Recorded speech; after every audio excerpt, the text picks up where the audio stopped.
acuerdan de mí, de la clase de terapia grupal que vimos en conjunto con la doctora de la Rosa. Sí. Bueno, entonces adivinen qué. La clase de hoy va a tratar sobre traumatismos alveolares, empiezos, residuos y permanentes pobres. ¿Sí? Es una clase bastante bonita, un tanto extensa. Esta parte va a ser la parte número 1, la doctora se va a encargar de la parte número 2. Pero para mí es siempre como un rompehielos, ¿verdad? Vamos a iniciar con un video bastante bonito. Yo sé que les va a llamar un poquitito la atención, entonces ustedes lo vamos a ver y a esto ustedes me dicen qué pensamiento se les va a venir a la cabeza, ¿sí?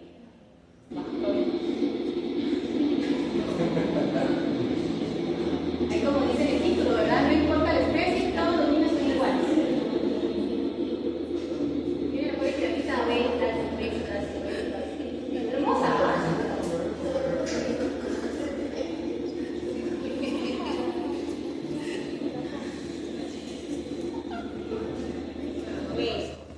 Ahora necesito la retroalimentación de ustedes. A esta, con respecto al videito, ¿qué es lo primero que se les viene a la mente? ¿Qué es lo primero que se les viene a la mente a ustedes que de repente ven ahí? A mí, lo primero que se me viene es: te vas a caer. ¿Sí o no? ¿Alguien de acá es papá? No, bueno. Pero ¿qué es lo que me a mí mi mamá me hubiera dicho: te vas a caer. Te vas a caer. No, exacto. ¿Qué es lo que dice a uno la mamá después? Te lo digo. ¿Sería la palabra de mamá, sí o no?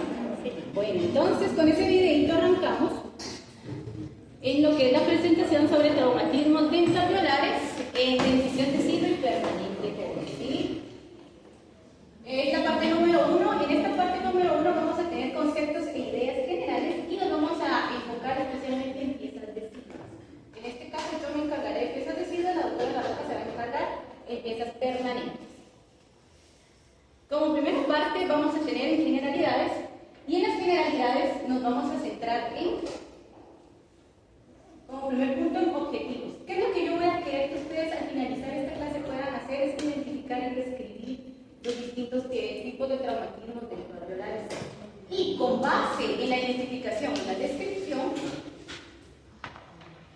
ustedes puedan seleccionar y aplicar el protocolo de atención correcto. Y con ese protocolo nos vamos a ir a un pronóstico según el traumatismo dentalveolar.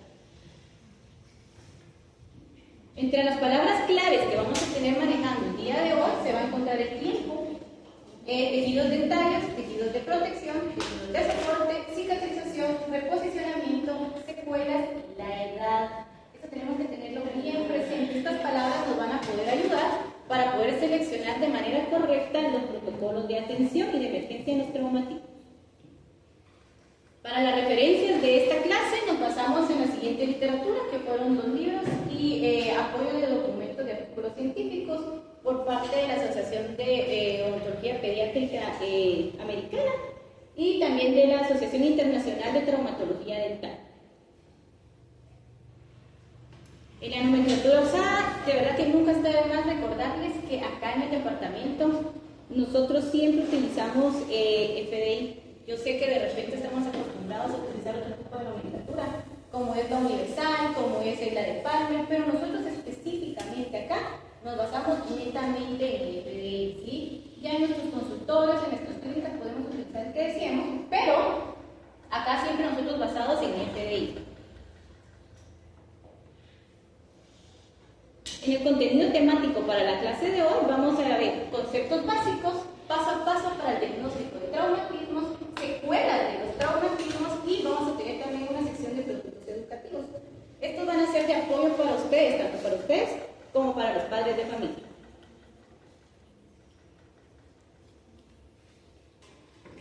Como siguiente vamos a tener conceptos básicos, ¿sí? Entre los conceptos básicos vamos a manejar anatomía del periodonto. En este caso, por fines prácticos y en la clasificación de los tipos de traumatismo, el periodonto lo vamos a dividir en periodonto de protección y en periodonto de soporte. Para el periodonto de protección vamos a tener estructuras involucradas como no son la encía y el epitelio de unión.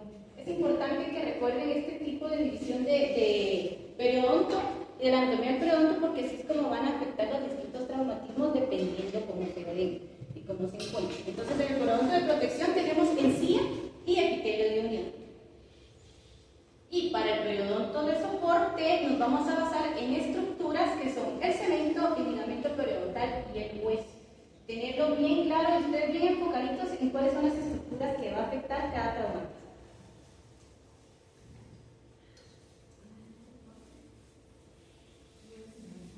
Ahora nos vamos con fisiopatología del trauma. En la fisiopatología del trauma vamos a tener dos tipos de lesiones.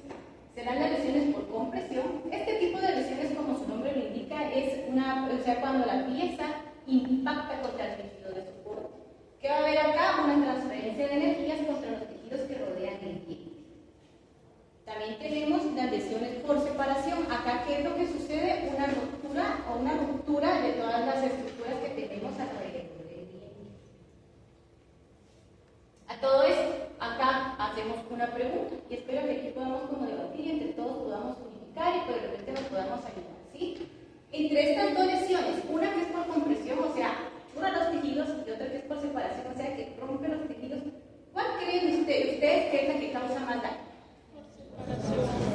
A ver, ¿cuánto dicen por separación? Levantemos la mano. Vamos a ver si son varios. ¿Y por compresión? Ahora vamos con la respuesta, porque vamos a ver si la atinaron. ¿Y adivinen cuál es? Por compresión. Y es que yo sé que de repente por la separación es más dramática para ustedes. Vamos a ver bastante sangre, vamos a ver muchas cosas, pero al final de cuentas ahí no estamos presionando ni tampoco, porque ¿qué es lo que sucede? Que en la lesión por compresión, al presionarse el diente o la estructura, contra las estructuras de soporte, ¿qué es lo que va a suceder ahí? Va a haber una hipoxia, o sea, va a haber menor irrigación sanguínea. Entonces, al haber una menor irrigación sanguínea, el proceso de cicatrización va a ser mucho más lento para ustedes. Entonces, siempre tener en consideración que el traumatismo va a ser el que va a tener peor pronóstico, o tal vez un pronóstico más lento, que las lesiones por compresión. Las de separación simplemente son de repente más dramáticas, son como súper dramáticas y tóxicas, digamos, pero no son tan lesivas como las de compresión. ¿Una evolución cuenta como separación? Sí, completamente.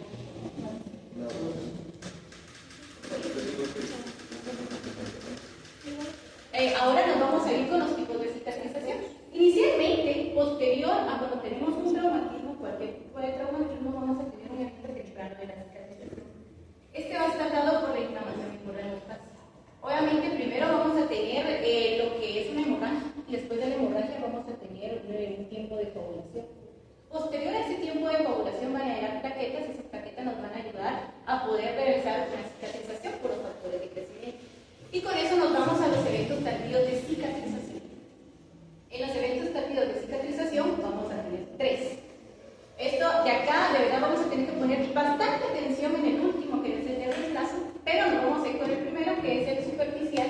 Este netamente lo único que va a abarcar va a ser a nivel del ligamento periodontal, no va a ir más allá de él. En el de inflamación sí vamos a tener inflamación y de involucramiento del ligamento periodontal, de las estructuras de soporte también como va a ser el hueso, pero también vamos a tener involucramiento de cemento y también de la parte dentinaria. Especialmente de la parte dentinaria, porque por la perfusión de bacterias que a veces pueden entrar de manera coronal, llegar al ápice y poder llegar a las estructuras del soporte. Entonces así se va a dar una infección. Y por último vamos a tener la cicatrización por reemplazo. En la cicatrización por reemplazo, ¿qué es lo que va a suceder acá? Van a llegar células del cuerpo como lo son los macrófagos y los osteoclastos y van a destruir las tejidos que se encuentran alrededor. Después de eso van a entrar en función los osteoblastos y todo el tejido que se perdió lo van a formar en un tejido denso. ¿Y qué es lo que va a hacer ahí? Es que la pieza dental se va a fusionar al tejido del cuerpo, ¿sí? Por eso se le llama anquilosis, para que lo tengamos bien presente. Especialmente las piezas deciduas, este es el tipo de cicatrización que no queremos tener. Recordemos, y apúntenlo ahí, ¿cuál es el tipo de cicatrización que no queremos tener en piezas deciduas? La reabsorción por anquilosis, o sea, por reemplazo.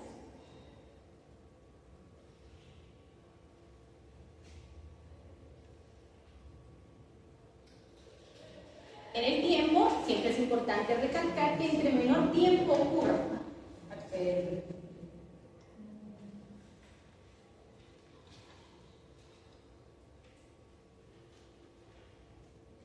perdónenme con esto que se vuelve loquita. Ahí estamos. Ok, entonces siempre recordar que entre menor tiempo ocurra entre el traumatismo y la búsqueda de atención al pronóstico siempre va a ser muchísimo mejor, tanto en el diagnóstico como en el tratamiento y como en el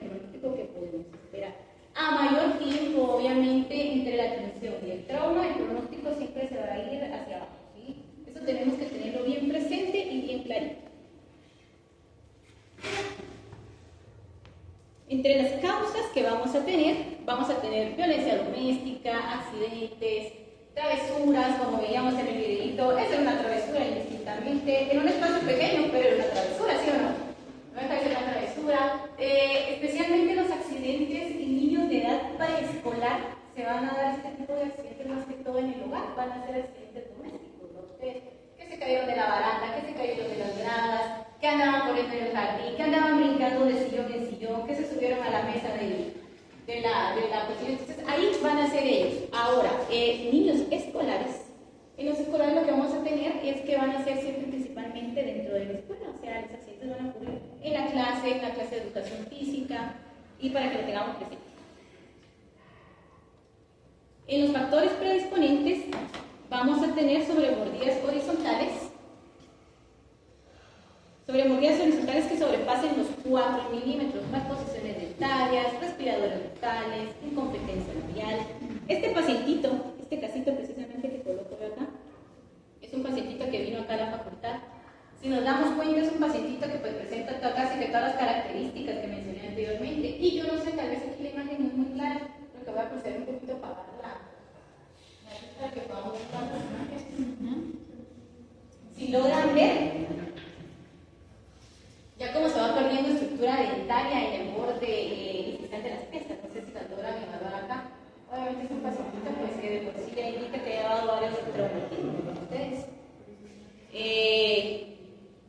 Y que pues él vino acá, obviamente por atención completa, pero entre eso también se va la atención integral de los traumatismos. Ahora nos vamos con el paso a paso en el diagnóstico. Para el diagnóstico vamos a iniciar con un abordaje inicial, para la redundancia, y principalmente, ¿qué es lo que va a suceder acá? A la clínica de nosotros van a llegar el pacientito, va a llegar la mamá, el pacientito va a llegar llorando, va a llegar sangrando, va a llegar ansioso, la mamá va a llegar de repente muy enojada, va a llegar ansiosa, va a llegar con, o sea, va a ser un clima bastante tenso. Y si a eso nosotros también ya abordamos de que nosotros mismos también vamos a estar igual, no vamos a llegar a ningún lado. ¿Qué es lo que tenemos que hacer acá? Es mantener la calma. Como paso número 1 es mantener la calma. ¿Qué es lo que vamos a hacer? Es acoger, tranquilizar y orientar a las personas que acompañen al paciente, bien sean padres o cuidadores. Como segundo paso vamos a tener la anamnesis. En la anamnesis vamos a pedir la historia del traumatismo. En la historia del traumatismo, ¿qué es lo que vamos a pedir? Es cómo ocurrió, cuándo ocurrió y dónde ocurrió. Estas son palabras y preguntas claves que tenemos que hacer los pacientitos. En una ocasión a mí me llegó un pacientito que de repente me dice la mamá como, mire, ¿será que podemos colocarle dientecito al nene? Bueno, que como, yo me imaginé que el traumatismo había sido pues reciente, que tenía como un año, ¿verdad? Ustedes. Y la mamá pues obviamente al año se preocupó, al año dijo como, ay, pues ya no le salió otro diente al hijo, pues obviamente, porque ya era una pieza permanente la que se había caído. Entonces son preguntas bien importantes que con base en estas preguntas nos vamos a basar en diagnóstico, protocolo y tratamiento. Acá esta foto tiene historia porque estábamos allá en la clínica y de repente siempre llegan los pacientitos de adelante cuando pasan a la clínica donde Beatriz se la van a pasar bien alegre. La doctora es testigo que acá está la doctora Chinchilla acompañándonos hoy. Nos la pasamos bien alegre, la verdad es que hay pacientitos que son el éxito, ¿verdad? Ustedes se la gozan completamente y decían que era mí. Entonces nos tomamos ahí una pose en la Cuauhtémoc Boxellal. No sé si se recuerdan del jugador Cuauhtémoc Blanco. Ah, mire, aquí no se recuerda de él, es un mexicano. Sí, ¿a que sí? Sí, esa chica es Cuauhtémoc Boxellal, ¿no? Entonces ahí la replicamos en la clínica. Un momento alegre. Bueno, posterior a esto vamos a tener el examen clínico. Para el examen clínico es sumamente importante que entremos en un área clínica. ¿Con qué vamos a realizar la limpieza? Con clorexidina 0.12%.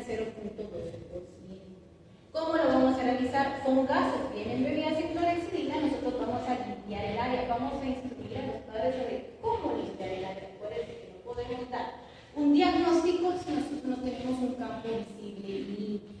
Posterior, vamos a realizar una inspección clínica y vamos a revisar alteraciones de los tejidos, de todos los tejidos, de los tejidos de soporte, de los tejidos de protección. Y este es un tip que se lo aprendí a la doctora Chinchilla: contar piezas dentales. Tengamos ese buen hábito de contar.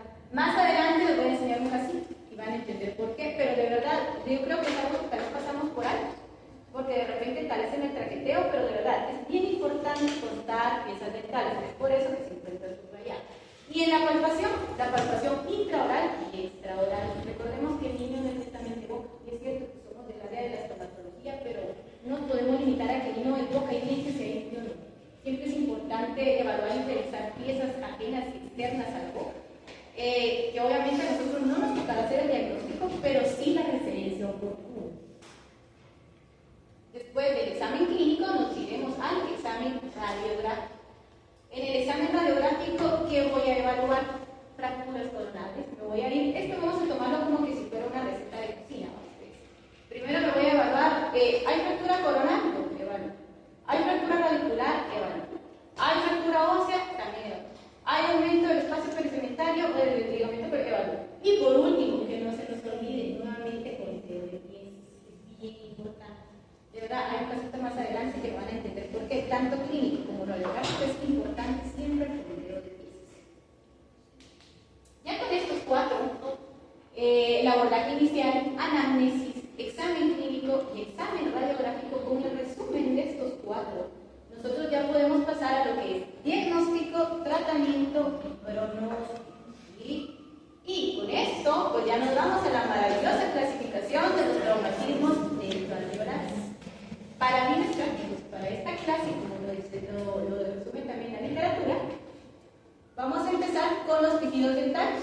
Posteriormente tendremos las lesiones en tejidos de soporte y por último, lesiones que inician mucosa oral o piel y del proceso alveolar. ¿Sí? En los traumatismos dentarios, que estos son netamente solo de tejido de diente, netamente solo me voy a involucrar, vamos a comenzar con la infracción o la grieta de desmán. En este tipo de traumatismo, lo que vamos a encontrar es una fractura parcial sin pérdida de la estructura. ¿Qué tratamiento vamos a realizar acá? Ninguno más que la observación. ¿Sí? Aquí no vamos a realizar nada, doctora, aquí no vamos a tener más que observación en el tratamiento y en el pronóstico. La verdad es que es bastante bueno. ¿Sí? Acá nosotros tal vez vamos a lograr ver las estructuras o de repente tal vez las grietas a contraluz. Pero de ahí, la verdad es que el pronóstico es bastante favorable.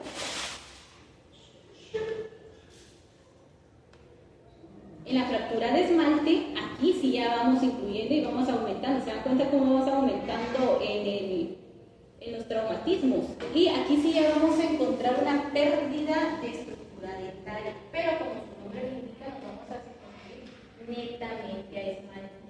Aquí tenemos dos formas para poder tratar de traumatismo. La primera es cuando no tenemos bordes afilados. Si de repente los bordes quedaron redondeados, pues netamente, simplemente control. Y el pronóstico es bastante bueno. Ahora, si nos vamos al otro lado y lo abordamos desde cuando tenemos bordes afilados, como en este caso, empiezan deciduas, especialmente en niños cuando son muy chiquitos. Aquí, ¿qué es lo que vamos a proceder a hacer? Es a redondear esos bordes afilados, a modo de que no molesten y no interfieran en los tejidos blandos del niño, y vamos a realizar la aplicación tópica del producto para regularizar esos tejidos que seguramente deben. Ahora, en pacientitos que son un poco más grandes, con piezas permanentes, ¿qué es lo que vamos a hacer? El protocolo ahí será poder recomendarlo también con recito, especialmente porque pues, ya más grandecitos van a tener esa intención que estéticamente ya no les parece y no les gusta a ustedes, entonces aquí sí ya podemos meter resina. En una pieza adhesiva no lo recomiendo especialmente porque hay que controlar la humedad. El paciente, si es muy pequeño, no lo va a permitir. Y también la adhesión va a ser un poco más difícil a comparación de una pieza permanente. El pronóstico sigue siendo bastante bueno, pero siempre con el tiempo mantenerlo en observación. Durante el pregrado tuve una compañera que ella estaba en campeonatos de voleibol y todo eso. En uno de esos viajes que ella tuvo contra la ventanilla se golpeó y golpeó el diente. En ese momento pues le regaño, no pasó nada más.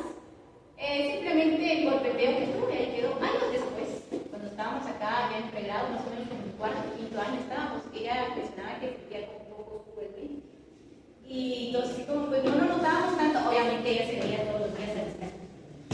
Lo notó fue con el neurocista y efectivamente, ¿verdad? Sí tuvieron que hacer el tratamiento de conducto radicular, blanqueamiento interno, para poder igualar a sus pies.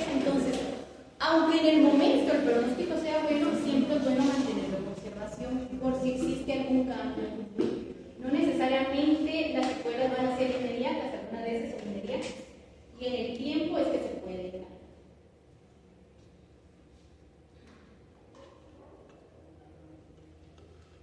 En las fracturas de esmalte con dentina sin exposición pulpar.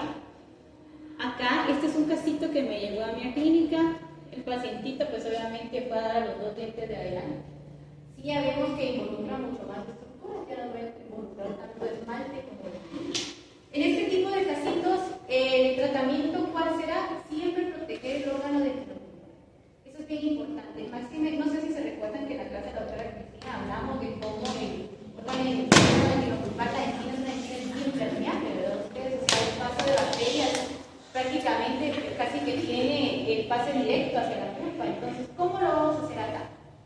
En piezas deciduas, nos podemos ir a la protección del órgano tinopulpar por medio del número de vidrio o con la colocación de coronitas.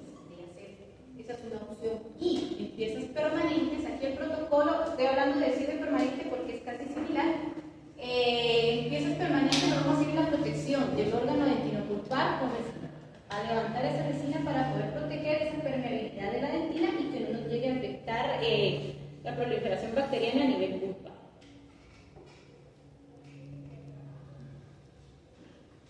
En las fracturas de esmalte dentina con exposición pulpar, aquí por fines prácticos coloqué una pieza permanente, no me fue posible colocar una pieza decidua, pero para una pieza decidua el tratamiento siempre será pues hacer un tratamiento de movimientos radiculares.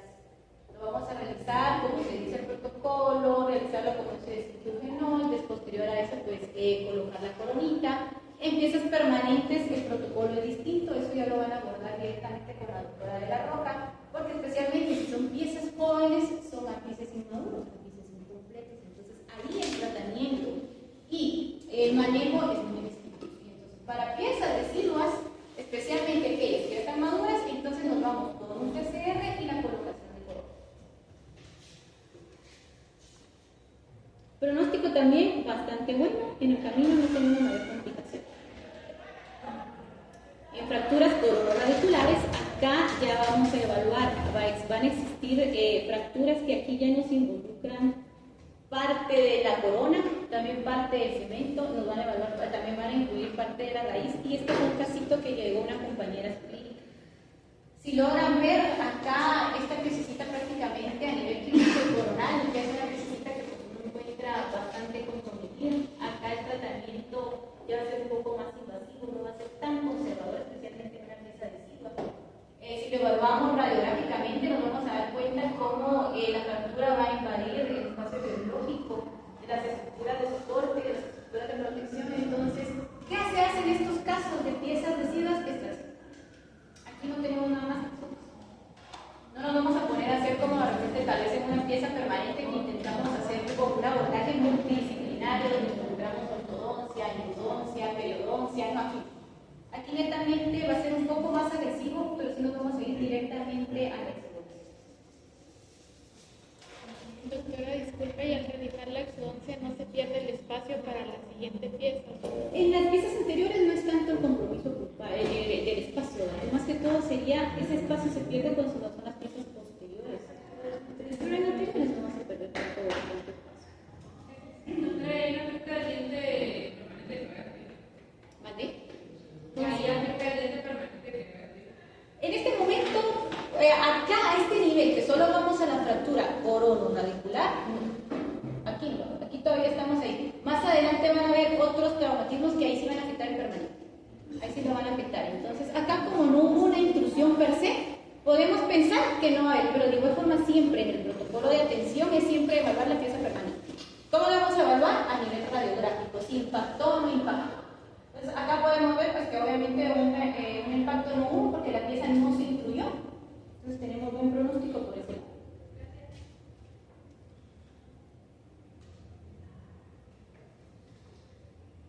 Posterior, nos vamos con las fracturas radiculares. En fracturas radiculares vamos a encontrar que estas las vamos a dividir en tres tipos de fracturas. Vamos a tener fracturas transversales o horizontales, fracturas verticales y fracturas oblicuas. Para irnos directamente al grano, en fracturas oblicuas y fracturas verticales, exodos. O sea, ahí no hay que vamos a intentar, no nada, directamente nos vamos a exodos. Ahora, en las fracturas que van a ser transversales, como estas que representamos acá, siempre también vamos a ver en qué tercio de las raíces que se da, si se da a nivel apical, a nivel medio o a nivel cervical. ¿Cuál va a tener mejor pronóstico? La que se dé a nivel apical. La que se dé a nivel apical acá va a ser la de mejor pronóstico, la de peor pronóstico va a ser la que se dé a nivel cervical. En fracturas menores de 2 milímetros y especialmente que estén a nivel apical, ¿qué es lo que hacemos? Simplemente mantener en conservación. Este tipo de piezas la verdad es que tiene que cicatrizar bastante bien, no tiene mucho problema y se puede quedar ahí sin ninguna facilidad más. En fracturas que involucren más de 2 milímetros de separación entre fragmentos, en algunos casos la literatura reporta que nos podemos ir, y especialmente si se da en el tercio medio o en el cervical, la literatura nos reporta eso mismo. ¿Qué va a hacer y qué va a suceder con el tercio apical? Se queda ahí. Ahí no lo vamos a tocar. ¿Por qué? Porque si nosotros nos metemos a tocar eso ahí, probablemente vamos a quitar el germen de la misma manera. Y siempre tenemos que recordar, ante todo tratamiento que nosotros realicemos en una pieza de siglo, ¿cuál será mi principal objetivo? Conservar la integridad de la pieza permanente. Ese es mi objetivo. Aquí mi objetivo sí, probablemente sea conservar la pieza, el espacio, la estética, la función, la fonación, sí, completamente, pero principalmente mi objetivo en los organismos dentrovasculares de piezas deciduas es conservar la integridad de la pieza permanente. Doctora, disculpe, y en este caso que se deja ese tercio de esa pedazo, ¿eso no hay que hacer algún tratamiento? ¿No? Simplemente lo que va a hacer es que el cuerpo lo va a capturar y con la risólisis es que se va a ir haciendo el pedazo todo. ¿Cómo se ve una fractura coronaradicular? La corona radicular. Ese está. No afecta la corona. No, aquí te afectó la corona y como les expliqué, mira, se va a partir. Si ves acá, esto no netamente se quedó encoronado, sino que esto ya se mete a nivel de gingiva. Y después de la gingiva, debajo de todo eso que vamos a tener, tejido radicular, vamos a tener ahí parte de la raíz.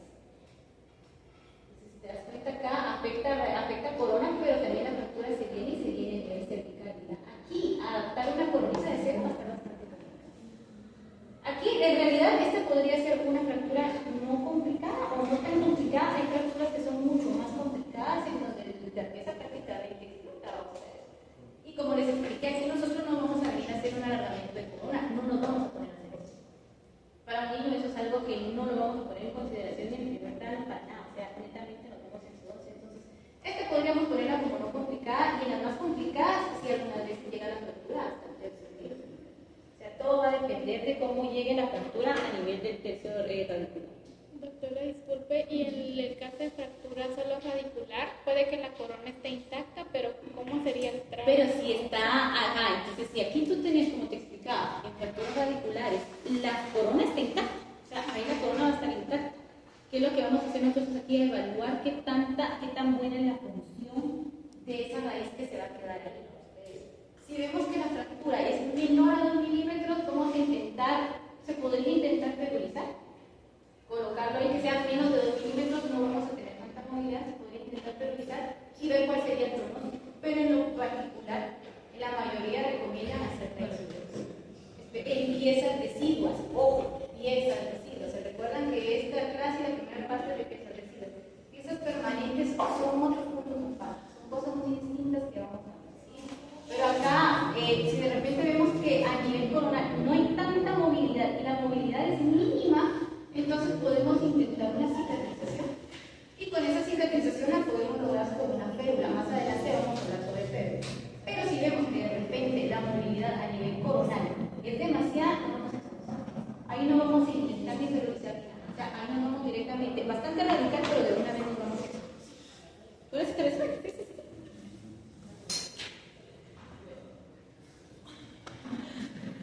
Posterior a esto ya nos vamos con tejidos de soporte. En tejidos de soporte vamos a tener la confusión. Acá en la confusión, esta se describe como una lesión que va a recaer directamente sobre el ligamento periodontal. Pero no va a haber rotura del ligamento periodontal, no va a haber una ruptura de las filas periodontales, sino que netamente lo único que va a lograr hacer es como inflamar el ligamento periodontal. No va a haber movilidad, pero sí va a haber como una ligera sensibilidad de las piezas. ¿Cómo vamos a hacer este tipo de tratamientos? Pues netamente siempre llevar una evaluación, llevar un control en las citas periódicas que vamos a tener con este tipo de pacientes. En el pronóstico, por lo general, es bueno, pero puede existir un cambio de coloración en la corona. En el cambio de coloración de las coronas bien pueden darse cambios rosáceos, grisáceos y algunas veces amarillentos. En los cambios, cuando veamos una corona que cambió en color amarillo, por lo general nos indica obliteración del conjunto radicular, o sea, se cerró. Eso es un buen pronóstico. Para nosotros nos sirve y nos queda bien. Eso no tendría que ser de repente de preocupación clínica, que digamos, la se nos cerró, ya no voy a poder hacer un PCR. Era para nosotros, enhorabuena que se logró obliterar ese conducto. ¿Qué hacemos ahí? Lo dejamos. Eso ahí se queda, no metemos mano en lo ¿sí? Ahí no metemos mano en lo absoluto, al contrario, vamos a pedir a Luisito que se ponga amarilla para que se obliteren los conductos. En la conclusión, así nos vamos. Posterior a eso, ya nos venimos con la subluxación o subluxación. La subluxación o la subluxación, aquí ya involucrarse el ligamento periodontal, o sea, aquí ya hay una ruptura de filas periodontales. Ya se rompieron el ligamento periodontal. ¿Cómo lo vamos a evaluar? ¿O cómo se va a ver clínicamente? Vamos a ver una ligera hemorragia alrededor del diente. ¿A ustedes acá alguien ya pasaba a la clínica si quiere hacer exodoncia? ¿Todavía no iniciaron? Sí, entonces ya ven. ¿Qué es lo que busca uno? Cuando uno empieza a hacer la exodoncia y empiezan a meter el elevador, ¿qué es lo que buscamos? Pero en la verdad que estamos buscando es romper el ligamento periodontal. ¿Y cuál es el primer signo de que vamos por buen camino? Sangrado. Es lo mismo acá. Es exactamente lo mismo acá, solo que aquí va a ser a nivel traumático. Entonces, ¿qué es lo que hacemos acá? ¿Qué es lo que vamos a evaluar? Es que, número uno, si la movilidad no es demasiado grande, se puede quedar sin problemas, podemos revisar y no hay problema. Pero si logramos ver que la movilidad es mucho más grande, significa que el ligamento periodontal se rompió la mayoría. ¿Qué nos vamos a hacer en ese caso? Vamos a ir directamente a la ¿Se recuerdan de los procesos de cicatrización que yo les hablé que había antes? En especial estaba el de la quitosis. Si una movilidad muy marcada y yo reposiciono ese diente y coloco una férula, ¿qué es lo que voy a lograr ahí? Es que sí hay una cicatrización, pero que se va a dar una quitosis.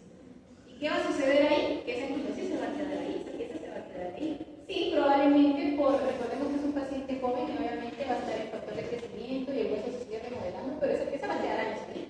Y la pieza permanente va a necesitar salir. Entonces, ¿qué vamos a recurrir? A técnicas quirúrgicas para poder quitar esa pieza para que permanente pueda salir. Entonces, protocolo. En la subluxación, si la movilidad es mínima, entonces significa que la ruptura del ligamento periodontal mínimo lo podemos dejar ahí, simplemente mantener en observación, control clínico, radiográfico y mantener el tiempo pronóstico bueno.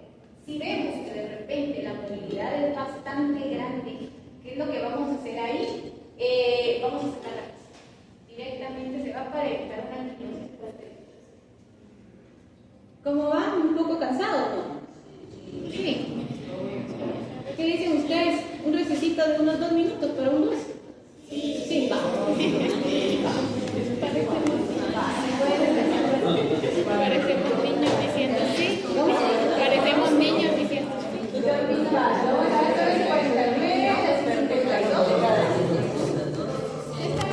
Oye, yo estoy viendo lo de allá.